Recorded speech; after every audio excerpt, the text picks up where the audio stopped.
Welcome to the Creative Penn podcast. I'm Joanna Penn, thriller author and creative entrepreneur, bringing you interviews, inspiration and information on writing, publishing options and marketing ideas for your book. You can find the episode show notes, your free author blueprint and lots more information at thecreativepenn.com, and that's Penn with a double N. And here's the show. Hello creatives, I'm Joanna Penn, and this is episode number 688 of the podcast, and it is Friday the 21st of April 2023 as I record this. In today's show, I'm talking to Halima Khatun about how to get publicity for your book. And yes, we are talking about press releases and getting attention from traditional media, as well as discussing the question of is it worth it when pay-per-click advertising and other forms of direct methods of marketing can be seen to be more productive in terms of actually selling books. But Halima has some really good points about why publicity and PR and all of that is good for authors. So that's coming up in the interview section. In publishing and book marketing news, the Alliance of Independent Authors released the results of the Indie Author Income Survey this week. Of more than 2,000 authors involved, found that self-publishing authors earn more than writers with publishers.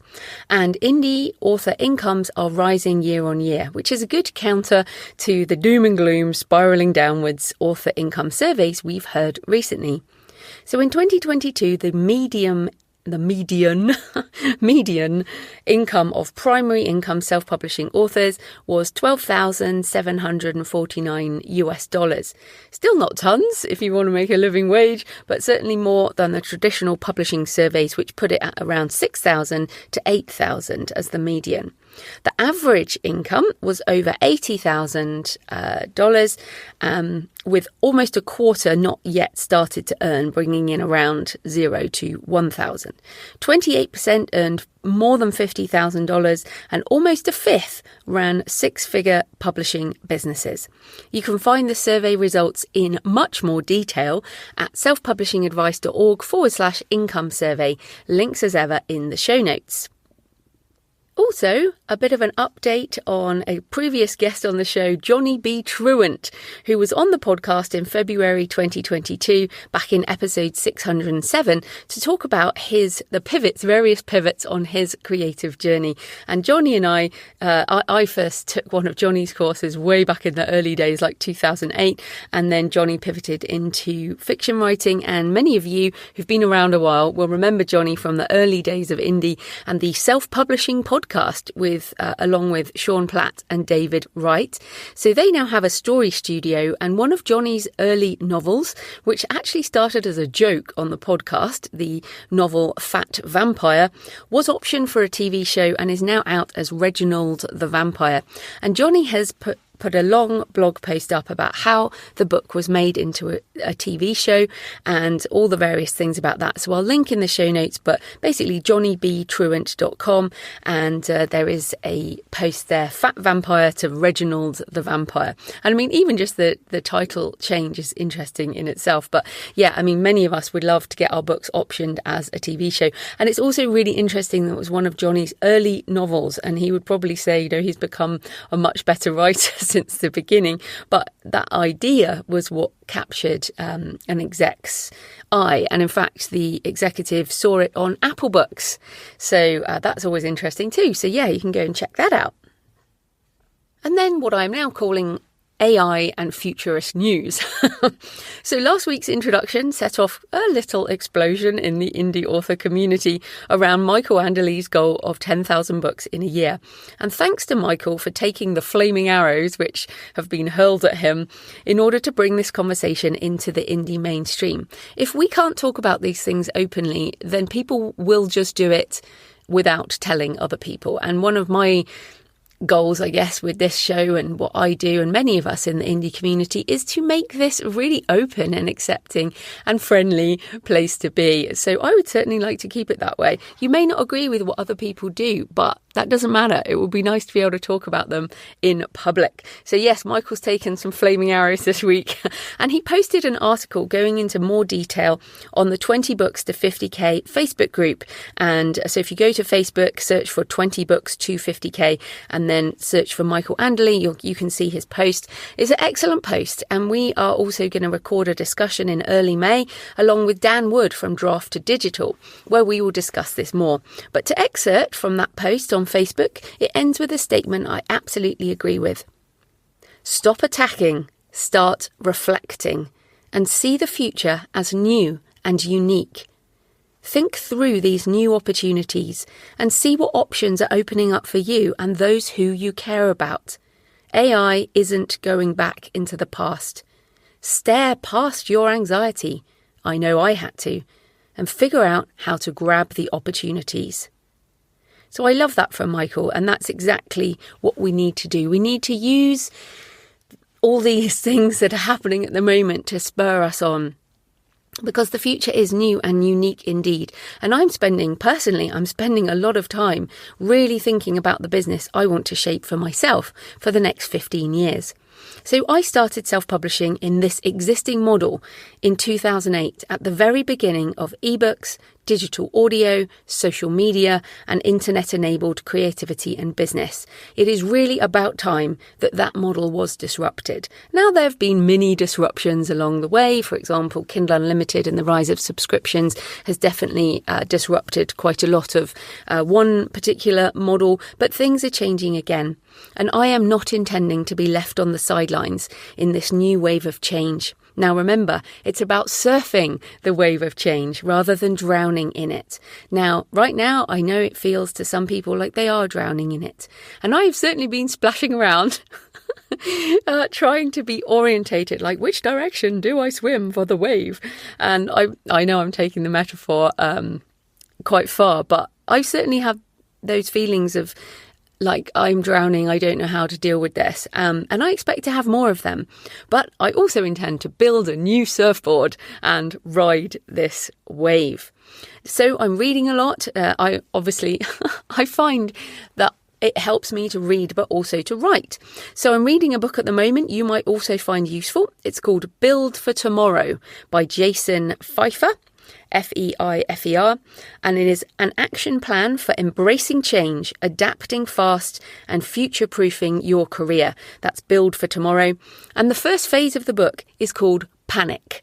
And it feels like the author community is mainly in that phase right now. Well, some people are just denial, they're in denial, and other people are in panic.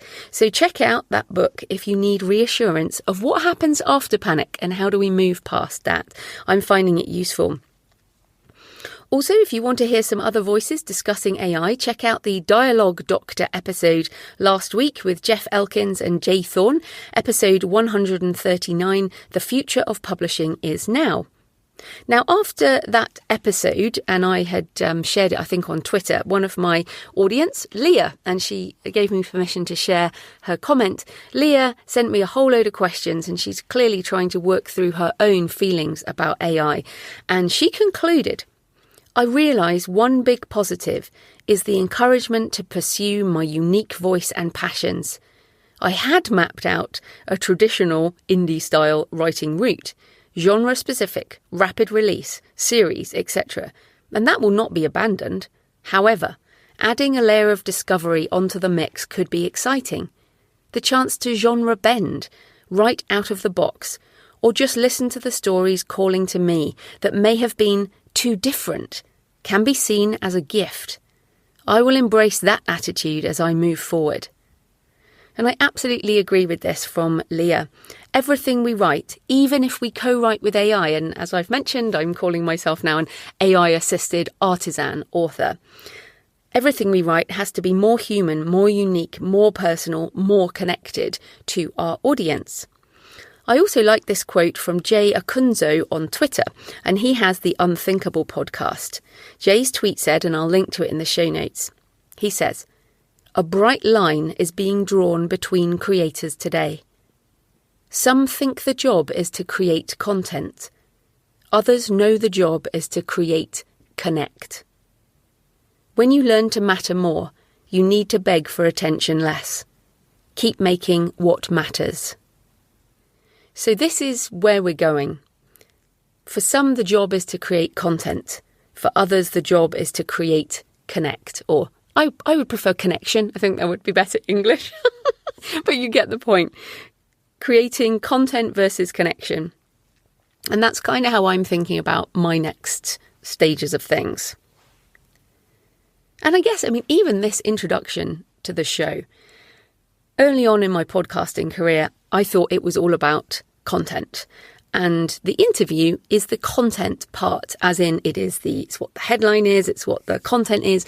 A lot of people do come to this podcast to listen to the content of the interview. But a lot of people now come for this bit, for the connection between you and me. And many of you who come up to me, like this week, people came up to me at London Book Fair. It is the podcast. It is this bit of the podcast that they are connecting with me through. And so I've only been doing this introduction for only about 6 years compared to the original 4 years or 5 years or whatever when I didn't do an introduction. But what I learned is that podcasting is actually about your connection with the host, not necessarily with the interview. And many people tell me that they sometimes listen to the interview, but sometimes don't, but they always listen to the introduction. So I think this is a very interesting thing.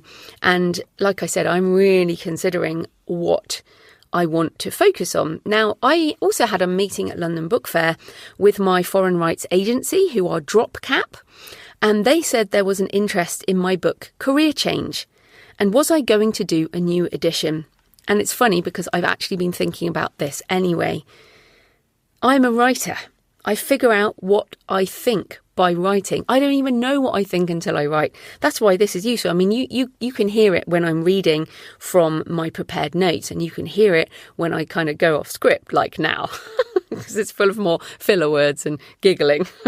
But yeah, I'm a writer. I figure out what I think by writing, and my career is changing again, as it did back in 2008 when the first edition of Career Change came out. Back then it was called How to Enjoy Your Job or Find a New One. And then I repivoted that into Career Change, and then I did a little bit of an update in 2012. But this will be a new edition with a lot, and I've been reading it through thinking a lot of it's very evergreen. And in fact, I had someone the other week say, I got your book only a few months ago and it really changed my life. And I was like, okay, that's good. It's an evergreen non-fiction book, but I need to do another edition.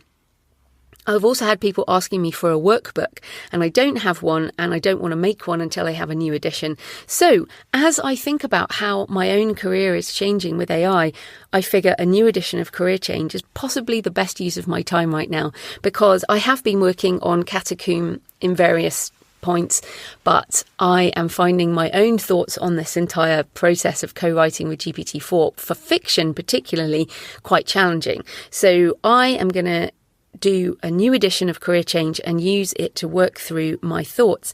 And it's not specifically for authors, but of course my examples are always personal. And that to me it is not content, it is actually connection. That book is content, but it is very personal as well. So I do also want to broach the conversation of writing with AI as a new art form. It also kind of annoys me that the whole discussion is on using AI to generate mass content, because there are lots of us who want to be AI-assisted artisans as well, which is very different. And in the visual art community, they're calling AI-generated images driven by human prompting as synthography, a new art form. In the same way as photography developed, and painters and people who were painting at the time and drawing at the time were saying this is not real art, photography is not real art. And it's like you're just using a machine. And of course, the machine, you cannot deny that photography is an art. I take photos on my phone and post them on social media, but that is not photography as an art form. Now, so synthography I really like. We could actually use the same word, but the art community are kind of taking that. But I think the same will happen for writing and music and all of our creativity. Too many people talk about AI-assisted creativity as being crap in some way, and other rude words. In the same way that some say books written quickly must be crap. But in my experience, co-writing with GPT-4 is helping me go deeper. I can discuss, you still have to try writing with GPT-4 to understand how this feels.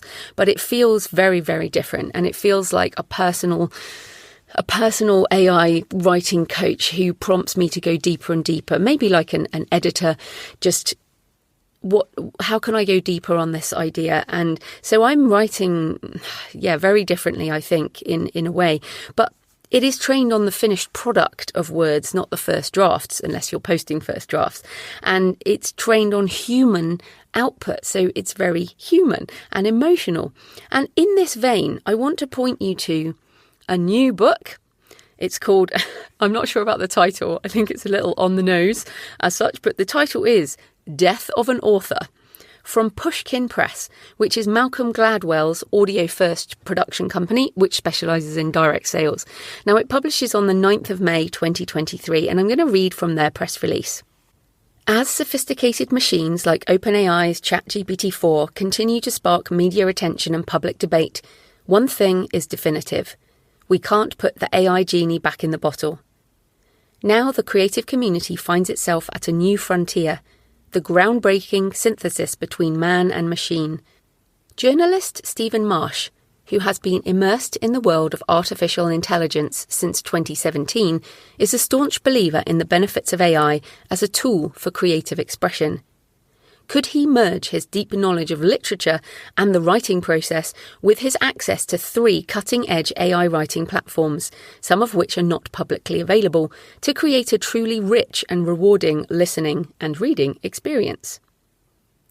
Death of an Author, on sale May 9th, 2023 by Pushkin Industries, is the result of his taking up the challenge, a gripping mystery that is 95% written by AI.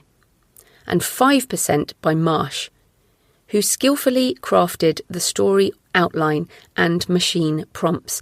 So just to repeat that, this is Marsh, who is 5%, they've said it's a 5% by him, crafting the story outline and the original idea, presumably, and the machine prompts, 95% written by AI.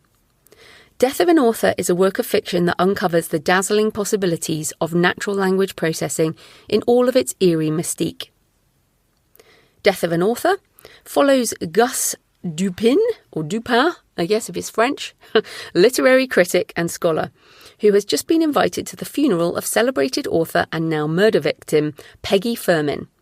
Determined to find out who killed her and why, it is not long before Dupin finds himself at the centre of an experiment at Marlowe AI, a large language model company. As he attempts to unravel the mystery of Furman's death, he comes closer and closer to becoming the next victim.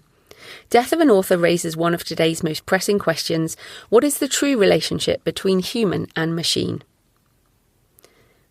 The world has become deeply afraid of artificial intelligence, Marsh says. I hope that Death of an Author can show that AI also has the potential to be a powerful tool for the creation of unprecedented and beautiful art. Death of an Author is an act of hope in the promise of human-technology interaction. In the afterword, he illuminates his AI-driven creative process and makes the strong case that the synthesis of art and technology should be embraced. As the debate around AI's potential harm to creators swirls, Pushkin is boldly and playfully embracing new technology. Masterfully read by industry veteran Edoardo Ballerini, presumably a human, the award-winning audiobook narrator of titles including Karl Ove Knausgaard's My Struggle and others, this is the next genre-defying audiobook from Pushkin, whose other notable audiobooks include Miracle and Wonder by Malcolm Gladwell. So you can pre-order it now, buy direct from Pushkin, pre-order on all the usual stores. So I think this is really interesting, and I have reached out to see if I can interview Stephen about this, because this is where I would prefer our discussion to go now. Michael Anderley has very I'm very grateful, and I've said this to him and I say it again now, I'm very grateful to Michael for bringing up the example of high production with AI. But what I want to talk about is this artistic expression with AI assistance, which to me as a creator is pushing me to new places and going deeper than I have before. So to me that is the direction I'm going in. And so, yeah, this is fascinating stuff, and AI-assisted art, synthography is what I'm interested in, not high production. And I'm not saying there's anything wrong with high production. If that's your business model, you go for it. It's not mine. Right. For those who say that these platforms are going to ban AI-generated books, this is another example where use of AI, and this is 95% AI, is explicitly stated. And yet the book is selling on all the platforms, like Impromptu by Reid Hoffman, which I mentioned last week, and is a Wall Street Journal bestseller as well as an Amazon bestseller. So yes, when you are talking about these things, or when you're trying to form your opinion on these things, look for what is going on. These things are changing every single day right now. It does feel like drowning sometimes, but this is where we have to pick a direction. And like I said, this is my direction. So I'll be doing more on this and finding more examples of this. So in my personal update, well, I was at London Book Fair this week. I spoke twice on being a technology-enabled author, and also on the Book Vault session about direct book sales. And yes, remember, you can buy my books at creativepennbooks.com. Guaranteed to not be pirated or plagiarised. They could be pirated and plagiarised somewhere else, but if you buy them from me, creativepennbooks.com, then you know they are from me and I get the money. I also had a lot of meetings, business and personal, and I met lots of authors and some patrons. If you're listening, thank you so much for coming and saying hello, and also your questions. And I had some gifts, and it was just very lovely. So I really appreciate everyone. Thank you for your kind words, your support. And if I looked a little bit like a rabbit in the headlights, it is because this introvert still finds big events tough and tiring. I actually had to leave early. I went to the Alliance of Independent Authors party, and only stayed like 10 minutes. I couldn't cope anymore. It's like my body vibrates at a very, very high level, and then it just goes into shutdown mode. So I really wanted to stay, but I just couldn't. And I spent yesterday in bed recovering with a migraine. And I'm not sure if this has got worse for me since the pandemic, because we had that kind of time when we didn't do any of this, or whether my tolerance has changed because of COVID, or I don't know, getting older, or whatever it is, or if it's just lack of practice.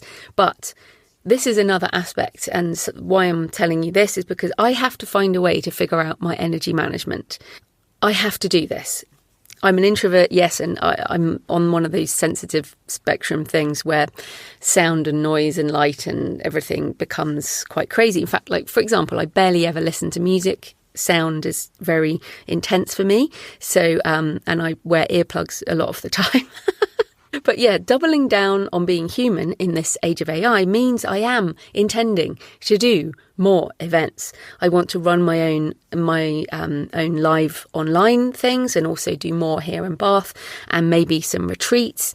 I also want to speak at some events, specifically chosen events, but also attend events, because even attending events is quite intense. So if you are an introvert or a highly sensitive person and you found a way to manage your energy, then please let me know. Or if you're someone who professionally advises people like me into how to do this, or if you're a professional speaker who's learnt to manage this, I would like to know what your tips are. And in fact, Sasha Black did tell me about new headphones. Well, they're not headphones, they're just kind of earplugs that still work a little bit. I think they're called Loop. I will investigate those. But if you have any other tips, please let me know. Joanna@thecreativepenn.com, as I really want to figure this out. And the answer is not avoidance. Now, if you're like me and you've been avoiding these human experiences because of social anxiety, and I'll just, put it out there. I have an element of that. And after a certain time of day, I use a gin and tonic to help with that. But that's not sustainable, or something I can do from breakfast. So, yeah, I would like to know your tips. I would like to figure this out. We need to do more human activity. So, yeah, there we go. So thanks for your emails and tweets and comments. Max said, thanks for the discussion on publishing with John Barton. It's always interesting to hear about the business side of what makes a book business work. And the tips on things to watch out for in contracts was eye-opening. Thanks, Max. Angela sent a picture. Today I walked my pups along the Castle Crag of Drachenfels, famous for Byron, near my house, and listened to your recent podcast episode, a brilliant one. Thank you, Angela, and thanks to everyone. Remember, you can tweet me at The Creative Penn, send me pictures of where you're listening, email me, joanna@thecreativepenn.com, or leave a comment on the blog or the YouTube channel. I love to hear from you. It makes this more of a conversation. Right, today's show is sponsored by Draft Digital, and I will play a word from Kevin Tomlinson in a minute. Now, I use Draft Digital for publishing to Nook, library services, and also for my co-written book, The Relaxed Author, with Mark Leslie Lefebvre, as Draft Digital offer automatic payment splitting, which is super useful, and you can do that for ebooks and print books, which is fantastic if you co-write and you don't have to manage all of that yourself. So this type of corporate sponsorship pays for the hosting, transcription and editing, but my time is sponsored by my wonderful patrons who this week, hopefully, in fact, I might already have sent it out as this goes out. I do patron-only Q&A where I answer your questions on writing, publishing, book marketing, business, AI and more. So thanks to new patrons this week, Eva, Dee Dupuis and William Marshall.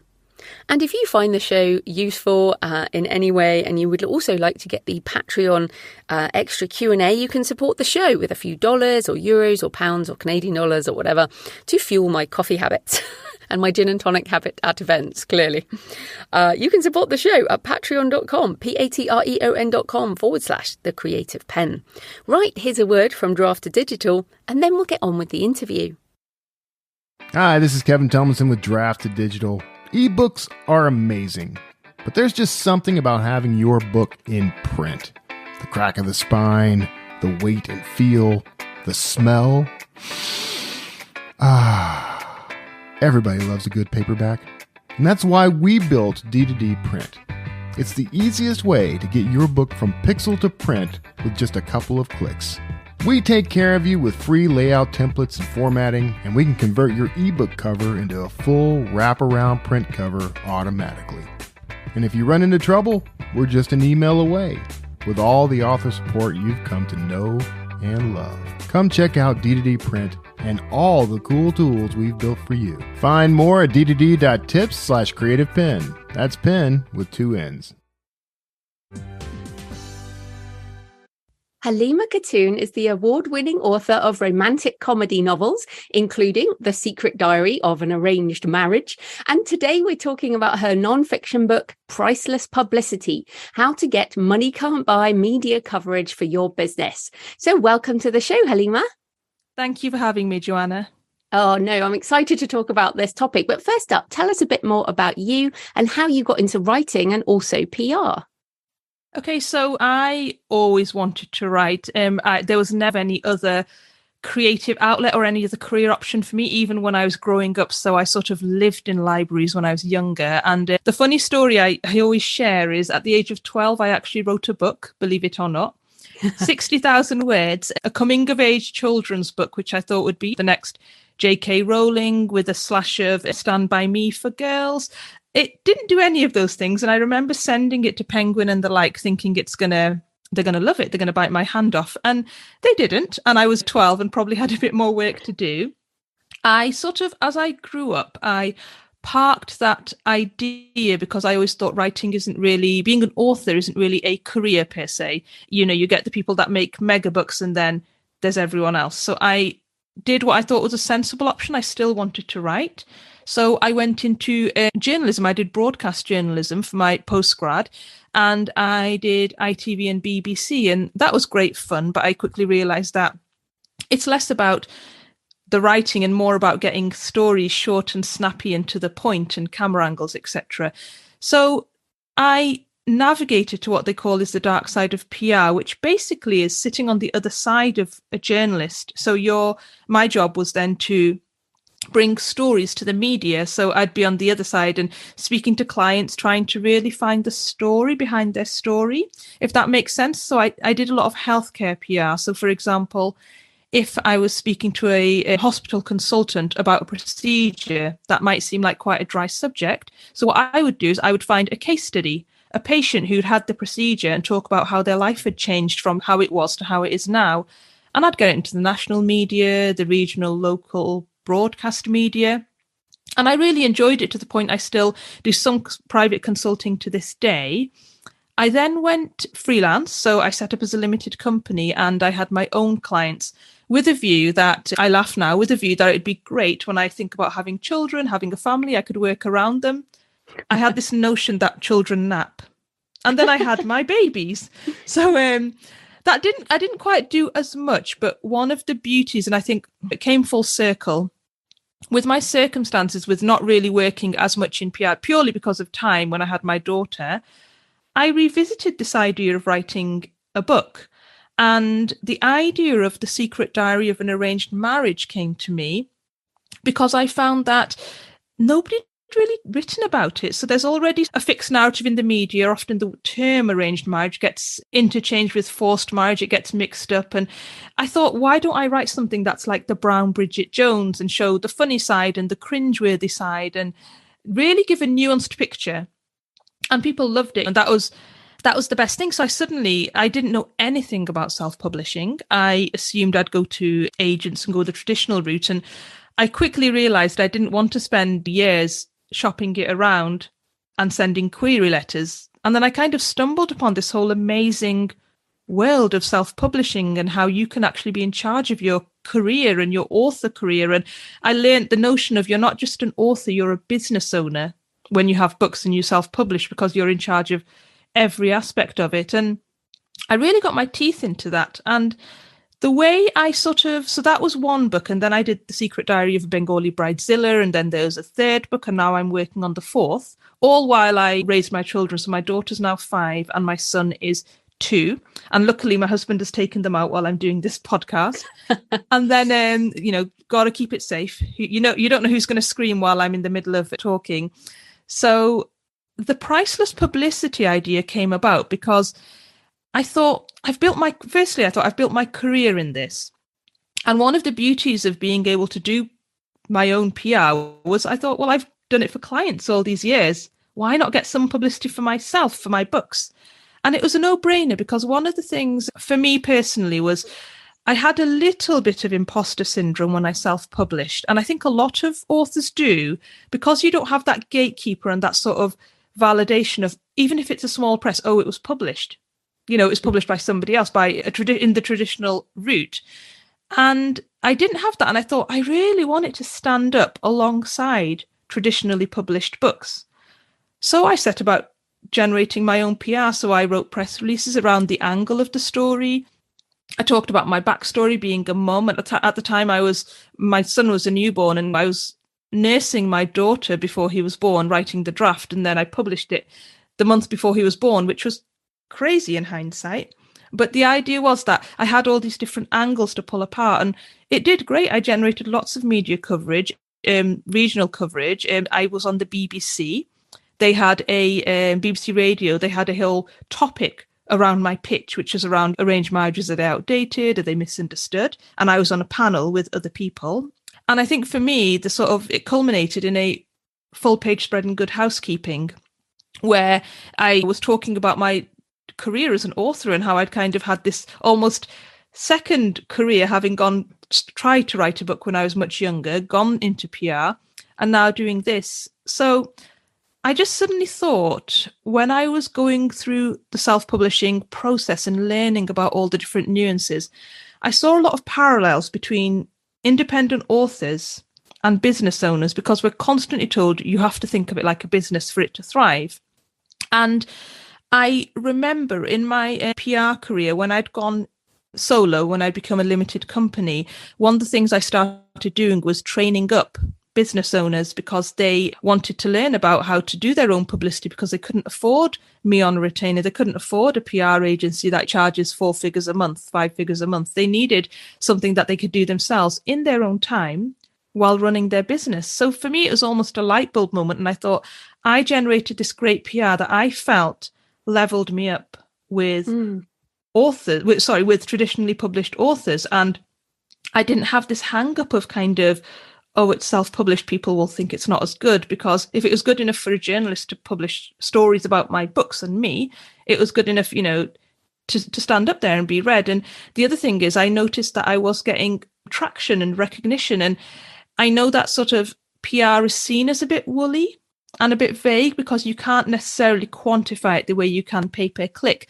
However, it was one of those touchstones of marketing. We talk a lot about 7 touchstones, and it was that sort of recognition and sort of planting that seed that you're out there and you have a book, and people started recognizing it. And I remember one of the reviews on The Secret Diary of an Arranged Marriage was someone saying, I bought this as an impulse buy after reading about her in Good Housekeeping. And I was like, oh, it works, And I thought more people need to do this, because as authors, we juggle a lot of hats, and there's a lot of focus on social media, and rightly so. TikTok is blowing up. But actually, and when I say traditional media, it's not just newspapers and magazines anymore. I mean, I'm on your amazing podcast talking about my book. That is me PRing my book. So actually, there's so many different outlets, and it's about having the confidence and the tips and the know-how to be able to get out there and pitch with confidence to a journalist and find the story within your business, within your books, and what you probably have under your nose and don't realize. And I thought more people need to know about this. So that's why I wrote Priceless Publicity. And then on a personal level, it was also really nice for me to marry my kind of new career as an author with the career I built over years as a PR consultant, and putting them together to really help others has been quite amazing. And it does feel like it's come full circle on my journey. Yeah, well, that's fantastic. There's so much in what you just said that I want to explore further. So you've mentioned a couple of times the story behind the story, and having done some of this myself and seen other people, well, I get pitched all the time. Obviously, I get pitched every day. And one of the most common pitches is, I've written a book. Can I come on your podcast? And like, it could be any book, like without even thinking what my audience is about. So can you explain what the story behind the story is? As in, how can an author go beyond here's a book? Well, there's a few things. And I think the first thing I wanted to say was, and I think the story behind the story, I've written a book, is actually can work for some media outlets. And the reason I say that is because, and I think authors forget this, but your book is a product. So if, for example, you went to your local press and said, I've written this book and it's about XYZ, they would be interested, because essentially it's launching a new product. And if you think about, you might think, oh, but it's just a book. But actually, the mobile phones, I always use this example, but mobile phones have been around for decades now, but it still doesn't stop iPhone bringing a new one out and then getting coverage off the back of it. So for certain outlets, it is worth remembering that your book is a product, and that's a story in itself. The story behind the story, now there's different ways of looking at it. So for me, the example for my fiction books, the story behind the story was I had an unusual writing habit. I was a mum, and I was literally nursing my daughter and writing the first very rough drafts of my book on my iPhone notes. And to this day, that's my initial method. I take walks with my son in his pram, and I'll dictate to myself, looking a little bit like a crazy one walking down the street. But that works for me. And that was quite unusual, because it was the human interest angle, and it's kind of writing against the odds in a way, because it was, I still don't have the seafront office working on it, but it's kind of showing the different ways of doing things. Can we just be more specific on that one? Yeah. So were you pitching a mum does unusual thing whilst nursing, as in, was it a mum pitch or was it a writer pitch? Because obviously I get a lot of writer pitches, and to me that is not unusual at all. That's not an unusual way to write. So I'm wondering how you pitched that. Was it like the mum side, or what angle, and to what kind of press, I guess? Yeah, so there's different angles, and this is the thing that's really important. Different press require different angles. So an example of that story was actually the Manchester Evening News, which is a big regional in where I live in Manchester. And that came about because I actually won an award. I won a Best Adult Fiction Award for my book, which may seem arbitrary in the author space, but actually the media loved it. So when he was interviewing me and talking to me, I mentioned my unusual writing habit, and that was the most interesting thing for him. The headline was Mum Drafts Book on iPhone Notes and Wins an Award. A national award. If I went to the Mum Press, absolutely that would be the angle. So Your Mother and Baby magazine. The Good Housekeeping angle was a bit of that. And again, it was the award-winning book. But if you went to, for example, and I would advise this to all authors, if, for example, you started with your local media, they want to champion a local person done good. So they would be interested in the fact that you've written a story, you've published a story, and it could be, and I think this is a really important point you mentioned that's not unusual to you, what I mentioned about the writing habit. And sometimes I think we can discount potential interesting stories because it's usual for us. Mm. However, it might be interesting to a reader who knows nothing about the author world. Mm. So the fact that you say it's not unusual, but actually the interesting thing is to another person, they're like, wow, how did you manage?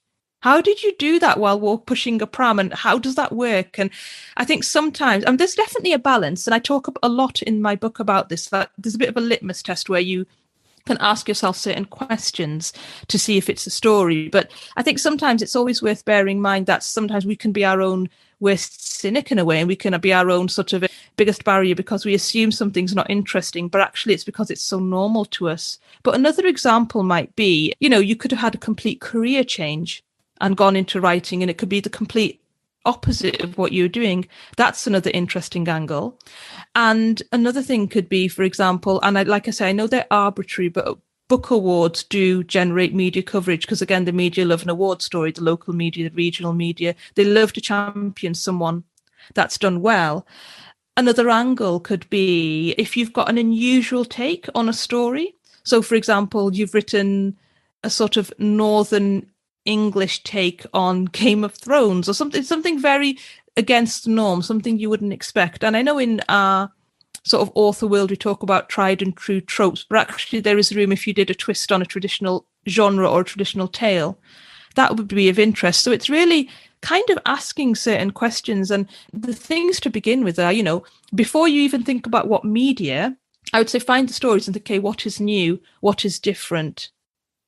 Are you booking a trend? And a really simple thing, and again, a lot of us will forget this day to day, business development, which might not necessarily make your books fly off the shelves, but it does add to your whole roster of media coverage. So, for example, if you're writing by yourself and suddenly you've hired a PA, you're growing your business.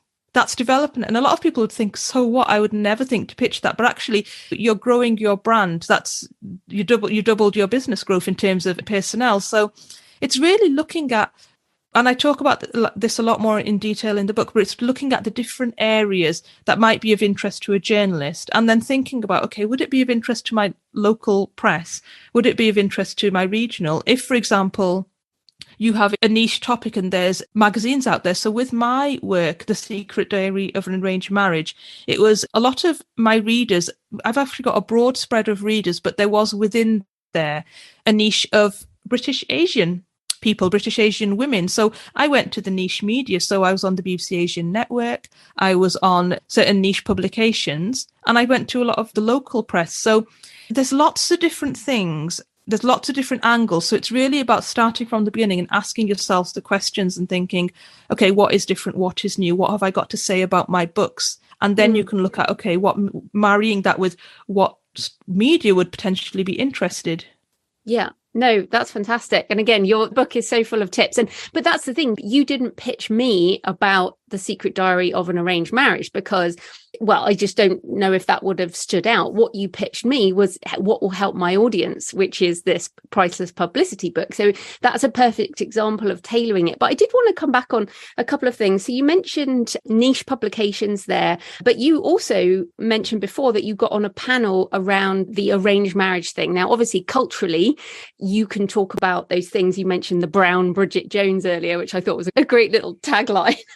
But this is something that I've worried about in the past, and something I'm also thinking about now, which is sometimes PR people want the personal story behind the story, and sometimes we don't necessarily want people to know more about that. So, for example, I've just written this memoir called Pilgrimage, and there are aspects in there about midlife and menopause and mental health. And on the one hand, I want people to hear about it. On the other hand, I'm kind of terrified that I might end up on TV talking about something that's frankly terrifying, I guess. So how do we balance that? The desire to get the book out there, but also protecting our personal stories. I mean, it's tough thing to balance, right? How have you dealt with that? Absolutely. And it really is, as you say, it is a balancing act. So I think for me, it was being very clear about boundaries of what I will talk about and what I won't, and really being clear in your mind. So you've almost got to give it. So if you're pitching a personal story, which, by the way, thank you for sharing. That sounds great. I had a little nosy. So it's what is within your comfort zone to talk about. So with my book, it's not my memoir, but of course, like with all fiction, it's snippets of my life, others, etc. And a lot of people obviously will naturally say, so how much of it is your story? And I was very clear about how much I could mention that would still be interesting enough, and what things were off the table, which journalists were very receptive to. And the thing, to give you another example that helps around that is, and I know a lot of authors struggle with things like if you have a pen name, if you want to be quite anonymous. So certain things, if I'm honest, will be harder. So you're not going to be able to get the human interest angles if you don't want to be pictured or you don't want to talk about yourself.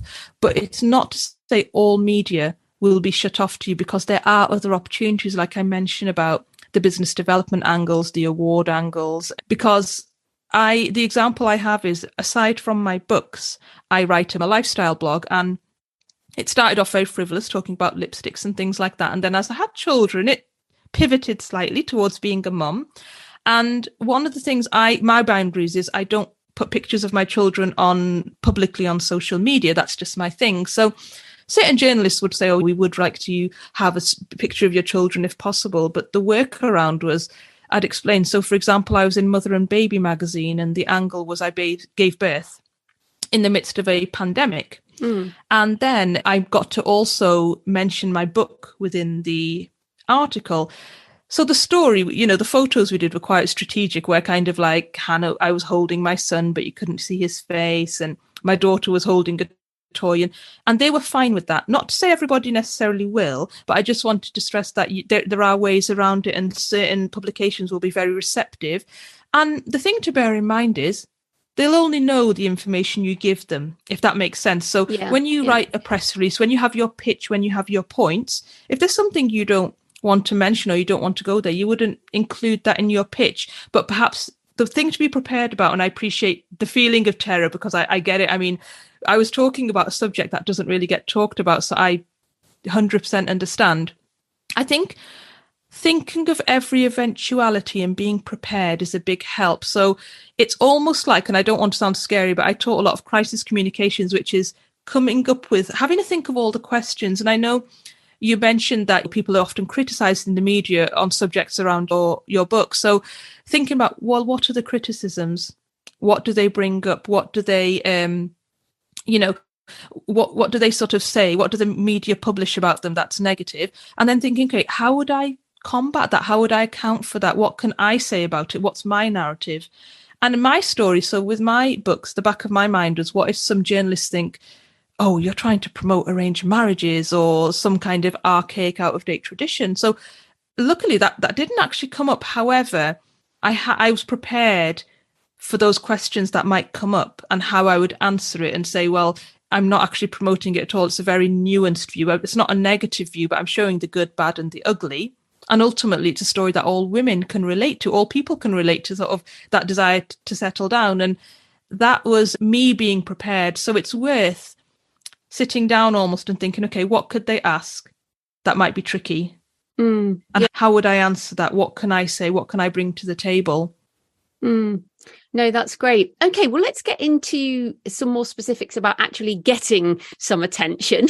So, I mean, one of the things many of us get as authors is, as soon as you self-publish a book, you'll get emails from some spam companies who say, pay us $200 and we will send out a press release, and they'll put it on that PR newswire or whatever it is, and it will just spam go out to hundreds and hundreds of people. So what is the best way to do a press release? A much more tailored approach than that, I would say. So if we talked about the key points you'd want, the key angles that might be of interest. And then once you think of a few angles or even one angle, think, okay, who would be interested?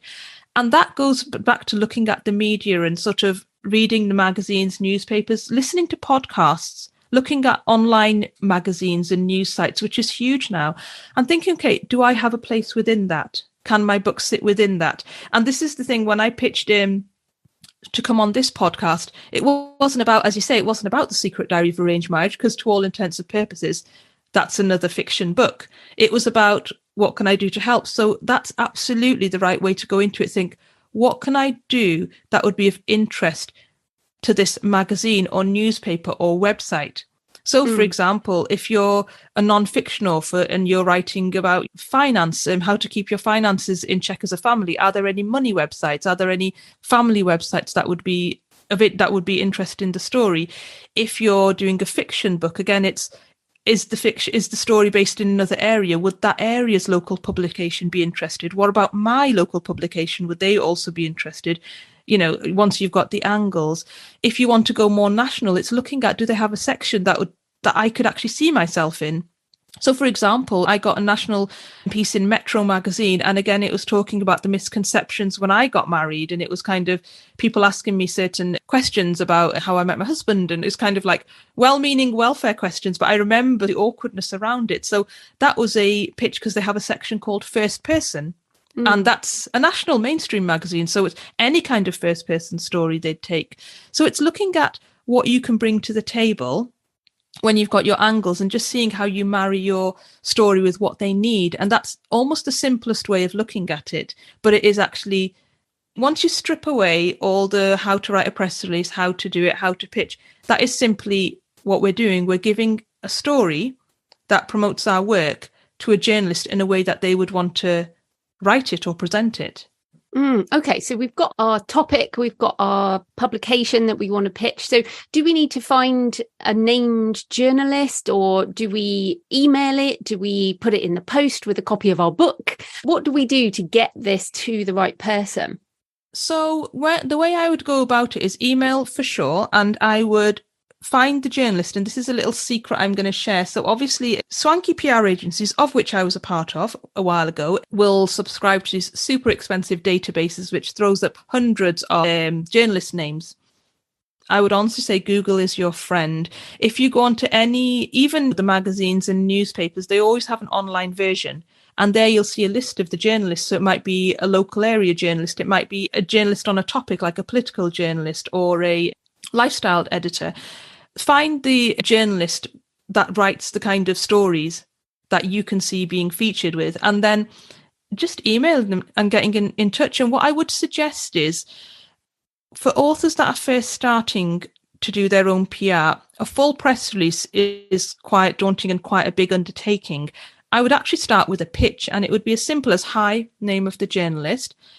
I think this would be of interest to you because, and literally a 2 or 3 sentence pitch, which is what my story is. And when I say what my story is, I don't mean about the book necessarily, unless you're pitching your book to an editor who's doing a book curation, book features. I mean the actual story. So, for example, with your story, you want to speak to lifestyle press. It would be, with your nonfiction book, it would be, this is my story. I'm writing this book out of keeping fit and healthy through menopause and going on walking and pilgrimages.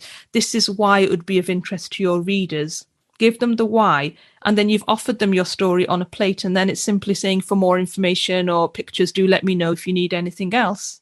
And that's always a lot better than sending a blanket email to all and sundry, because they will know it's a blanket email to everybody.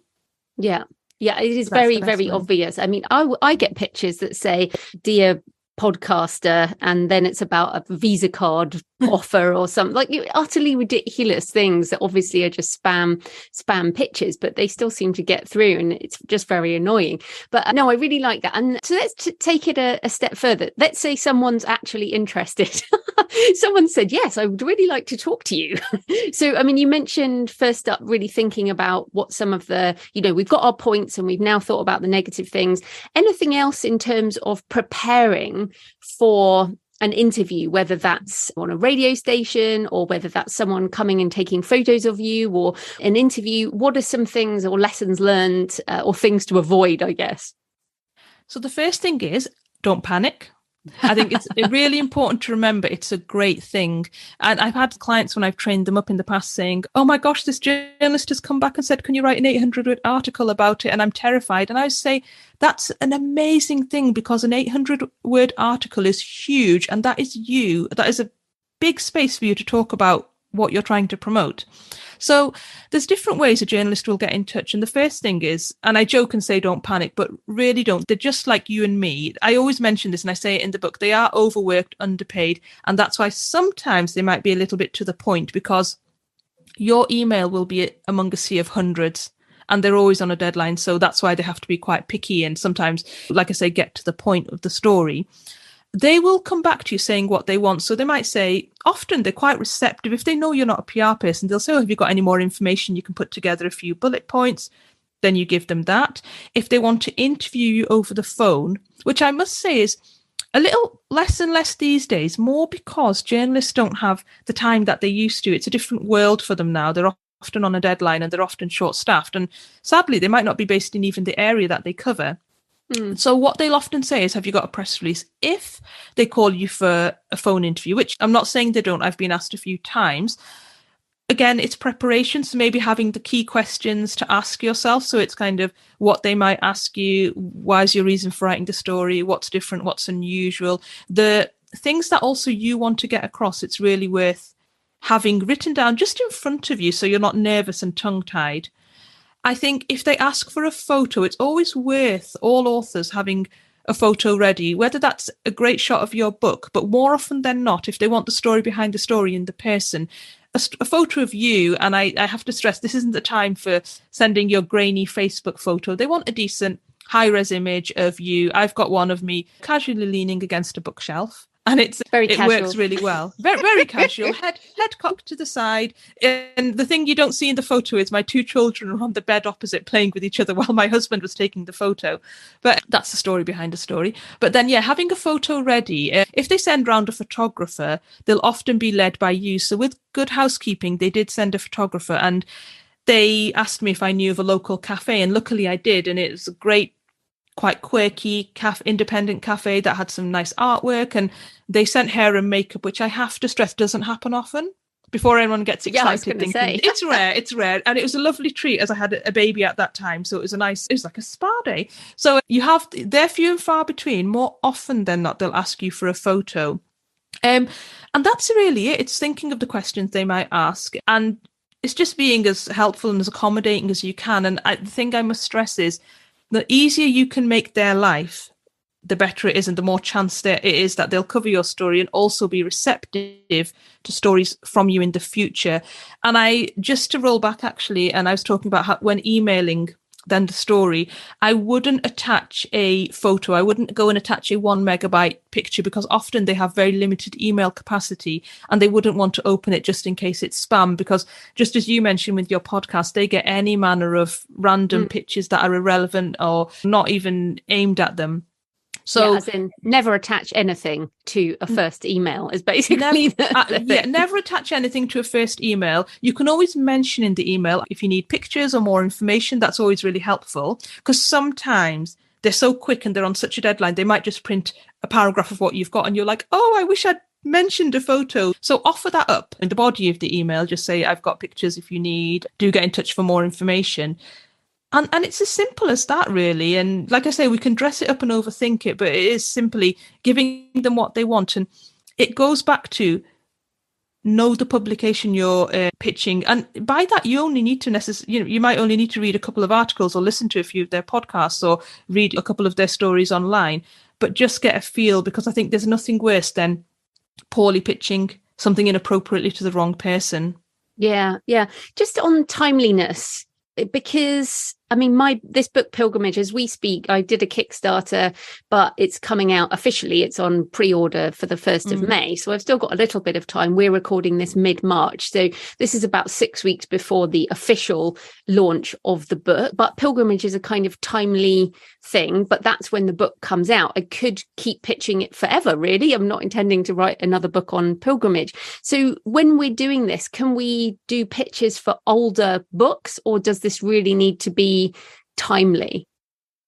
Absolutely, you can. And the thing to bear in mind is, again, it depends on the angle. If you're pitching it saying, hi, this is a new book and haven't I done great, then yes, it has to be timely. But if it's a story around the book, so the fact that, like I say, for example, you've won a new award, then that's the story is that you've won the award, but it's about a book, and that might be a book that you wrote last year and it's just won an award. Or if, for example, you're building your business and you've recruited a couple of PAs, a couple of members of staff, your books might be years old and you're continuing to write books, but the story is about the fact that you're growing. So it depends on the angle. Like I say, if you're talking about a new book coming out, then that's slightly different. But most of the media I've had has been on different angles. The story, like I say, the story behind the story, and that's just run and run. So the Metro article that came out, I think it was middle of 2020, but middle of 2022. So we're going back to last year.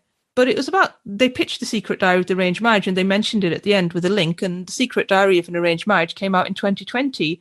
So it depends on, so often when it's sort of, and I don't want to overcomplicate, but sometimes you can call it a case study or something that's not time sensitive. That's when you don't have to worry so much about your books being older. But other examples are, I get a lot of love from My London magazine, because that's where I used to live. And the book is first based up north, but then it goes into London, and they get in touch with me, or I get in touch with them, and we have a conversation when the new book has come out or it's coming out. Yeah, so it depends on how you pitch it. No, that's really helpful, because also, I mean, you mentioned at the beginning about the imposter syndrome, and I say it's funny, it's completely natural. And I've been doing this 15 years now, and I still have imposter syndrome, and which is why I mostly avoid traditional media, because I don't want to have to deal with you're just an indie author or whatever. But I do think things have changed now, and certainly with this book Pilgrimage, I really want to push my comfort zone a bit. But coming back to another reason I don't do it is, and this is where we need to say, is it worth the time and the energy, right? Because back in 2008, I did all of this. I was in Australia. I got in the national press. I got on national TV. I did all the things with traditional media, and I got all the results, and I didn't sell hardly any books because I guess, the books weren't in the bookshops, but also traditional media is pretty much more scattergun. And like you're talking about, okay, a mum walking and dictating, does that translate into book sales? So it comes down to the question, is PR worth it? Because we may not get book sales from it. Like, even if you get on national TV, you're not going to sell 200,000 copies of your book that day. So is it worth it? You're absolutely right in asking that question. And what I would say, and any PR person worth their salt would say, PR alone isn't the answer to everything. It sits in alongside all of your marketing. So the thing I say about PR is, I would never say, it would be false of me to say, oh, write this press release and go to this journalist, and like you say, they'll print it and your sales will spike. It doesn't necessarily, there are exceptions to the rule, which I'm going to go on to in a minute, but it doesn't necessarily work like that. What PR does is you're using it alongside all your branding. So to give you an example, it has so many other areas to leverage. If you're featured in a magazine or a newspaper, or you go on a podcast, you can then add that to your about information on your website. You can add it to your email signature as featured in. You can add it to any ad copy for any Facebook ads or Amazon ads. You can share it with your newsletter. So, but you suddenly have another talking point. It gives you gravitas that you don't get from, and I should say, I use Amazon ads and I do use pay-per-click because I wouldn't just do PR. I think it needs to sit with other things like your TikTok and your other areas. It's a complement to everything you do. So another example is when I get great media coverage, I always share on my social media, and people that are sort of thinking about buying my book go, oh, that's amazing. Right, I've just ordered your book. Or well, it gives you more content. So with your podcast and your blog posts, you have more content to add and write, oh, and I was featured here. It gives you the gravitas that I would say money can't buy. And it is about leveling up. You're absolutely right that a lot of certainly national non-niche publications are scattergun. And you're right, because they are read far and wide and not necessarily people looking for those books, but it's planting that seed. But within that, I want to add, there are also niche publications which do really make a difference. And as a point, I actually was on the Self-Publishing Show podcast about Priceless Publicity. And that is PR because it was me pitching my story and speaking about it. And I got a spike in sales because it was very niche to the audience of authors who are interested in doing their own PR. But in your answer, I would say, give it the time it deserves. So I wouldn't say, right, pause the book you're writing and just spend 2 weeks learning about PR. The reason I wrote or I wouldn't say hire an agency and spend 4 or 5 figures a month. There is a place for that. And the big corporates who don't have time to do their own PR do outsource, and it makes sense for them because they need to be seen and they need to be making noises on a sort of peripheral level about their brand. But for an independent author, I would say do it in your own time around your business. And I use my own example. Life is quite full. I have 2 small children, so I'm not hammering on the phone, speaking to every national, every local. I simply don't have the time. So I am getting PR as and when I can around my business. It's bubbling along. And it's something you certainly can do in your own time and give it the right amount of time to get yourself publicity. But it's very effective. And like I say, it gives you things that aren't so tangible, aren't so measurable. And it's the things that really help build your brand over time, show that you're basically a serious contender as an author. And that in turn, it does lead to sales. They might not be the obvious sales. They might not be the spike necessarily, but they will trickle through. So I wouldn't say stop everything you're doing. I would say it's great to learn and do alongside your business because over time it really doesn't help. And quite simply, if I didn't believe in it, I wouldn't be doing my own. Yeah. And the book is excellent. I mean, you obviously sent me a review copy. I've also ordered it in paperback because it's one of those books I'm going to put on my desk and look at and go, right, I could just do something. I could just do a little pitch. And you've definitely given me some ideas for my book pilgrimage. And I guess for people listening, it's got to be the right book. It's got to be the one that you feel perhaps has the most stories, because I've got 40 books and a lot of people listening have a lot of books. So it's almost like the book is definitely not the point anymore, but it is that story behind the story. So that's been super useful. So where can people find you and your books, both fiction and non-fiction, online? So, available everywhere. I'm wide with my books. So the usual retailers, Amazon, Kobo, Google Play. And also, and I'm a big fan of this, you can order from your local library if you request the book. And I'm quite passionate about that. I think in this time, I think it's really great for people to be able to go and use their library. So yeah, you can get my books everywhere. Brilliant. Well, thanks so much for your time, Halima. That was great. Thank you for having me. So I hope you found the discussion with Halima interesting, and hopefully you'll be able to get some mainstream press with her tips. And of course, remember, you could always try using ChatGPT to help you write your press release. It's super useful to be able to do things like book marketing. So let me know what you put into action. Tweet me at The Creative Penn, leave a comment on the blog or the YouTube channel, or email me, joanna@thecreativepenn.com. So next week, I am very excited to share an interview with Kevin Kelly about his new book, Excellent Advice for Living, Wisdom I Wish I'd Known Earlier. Now, I am a super fangirl of Kevin, so it's one of those interviews where you will hear awe and respect in my voice. Kevin wrote the iconic blog post, 1,000 True Fans, back in March 2008, at the beginning of my author career and the beginning of this last 15 years of the creator way of life, I guess. And it reverberated around the community then and still echoes today, perhaps even stronger. The premise being that you don't need to hit the bestseller lists or be famous to have a creative career.